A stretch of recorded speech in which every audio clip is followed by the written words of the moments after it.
Olá, bom dia, seja muito bem-vindo. Agora são 10 horas pelo horário de Brasília. E a partir de agora, você confere as notícias do Brasil e do mundo desta sexta-feira, dia 1º de julho. Eu começo essa edição falando de economia e comportamento. A inflação tem feito com que muitos brasileiros mudem seus hábitos de consumo. Por causa da crise, muitas pessoas estão escolhendo marcas mais baratas, por exemplo, usando menos aparelhos eletrônicos e até deixando de sair de carro. É o que mostra uma pesquisa feita por uma associação de defesa do consumidor. O levantamento foi feito pela Proteste, a Associação Brasileira de Defesa do Consumidor. A pesquisa faz parte de um estudo mais amplo que também está sendo desenvolvido em países da Europa, como Bélgica, Portugal, Itália e Espanha. No Brasil foram entrevistadas 1.038 pessoas de todas as regiões e 65% dos consumidores disseram que passaram a comprar no supermercado marcas de preços mais baixos por causa da crise. Além disso, 1 em cada 3 pessoas diz ter cortado os alimentos não essenciais. A cada 2 entrevistados, 1 ainda afirmou que está comprando uma quantia menor de peixe ou carne. Outra mudança verificada foi no consumo de energia elétrica. Os resultados mostram que desde o início do ano, mais de 90% dos entrevistados já mudaram seus hábitos. Desses, 70% contaram ter desligado aparelhos ou passaram a usá-los com frequência menor. Por fim, os transportes foi outro grupo que sofreu impacto. 45% das pessoas ouvidas relatam que estão deixando de usar o carro por conta do combustível. E 28% disseram estar dirigindo de maneira mais econômica.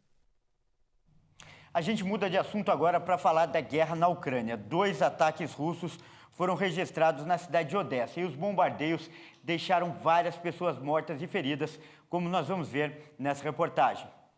A ação acontece um dia após a retirada das tropas da Rússia de uma ilha estratégica, um revés para o Kremlin. Os ataques aconteceram depois que os líderes dos países da OTAN encerraram a reunião de cúpula em Madrid com o anúncio do presidente dos Estados Unidos, Joe Biden, de uma ajuda de 800 milhões de dólares em novas armas para a Ucrânia. O ministro russo das Relações Exteriores, Sergei Lavrov, comparou a nova situação diplomática a um retorno à Guerra Fria.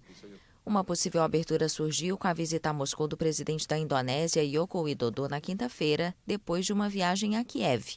Ele afirmou que entregou ao presidente russo Vladimir Putin uma mensagem de seu colega ucraniano Volodymyr Zelensky, mas nenhuma parte revelou o conteúdo desta mensagem. Poucas horas depois do fim da reunião da OTAN, um míssil atingiu um prédio de apartamentos na região de Odessa, no sul da Ucrânia. Outro ataque atingiu um centro de recreação.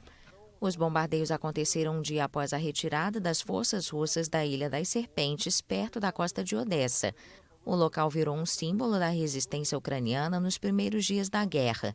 A ilha é considerada um ponto estratégico devido à sua localização contígua às rotas marítimas próximas do porto de Odessa. A Rússia tentou instalar baterias de mísseis e defesa aérea no local quando suas forças foram atacadas por drones. Zelensky declarou na quinta-feira que a decisão de deixar a ilha muda consideravelmente a situação no Mar Negro. E ainda falando da guerra na Ucrânia, a ONU fez um apelo por ajuda humanitária à Ucrânia. A Organização das Nações Unidas alertou que a cada dia que a guerra contra a Rússia se estende, a situação das pessoas que vivem no país só piora. Faltam itens básicos, como, por exemplo, alimentos e até água. Cerca de 16 milhões de pessoas na Ucrânia devastada pela guerra precisam de ajuda humanitária. A informação é da coordenadora humanitária das Nações Unidas, Osnat Lubrani. Segundo ela, as necessidades estão aumentando e as condições para a entrega de ajuda estão piorando à medida que o conflito se arrasta. As pessoas precisam de água, comida, serviços de saúde. 6 milhões de ucranianos foram forçados a fugir de suas casas para outras partes do país desde o início da guerra, embora cerca de 5 milhões tenham retornado. Mas muitos sabem que podem ser forçados a fugir novamente. Cerca de 5,3 milhões de ucranianos fugiram para o exterior. Lubrani explicou ainda que o número de baixas desde que a Rússia invadiu a Ucrânia é provavelmente muito maior que as cifras oficiais. Ela destacou que o número que tem de quase 5 mil civis mortos e mais de 5 mil feridos é apenas uma fração de uma realidade assustadora. E atenção a essa notícia. Um balanço divulgado pela Fiocruz revelou que a cobertura de vacinação no Brasil estagnou. Faz algumas semanas que o índice de pessoas imunizadas não sai dos 84%.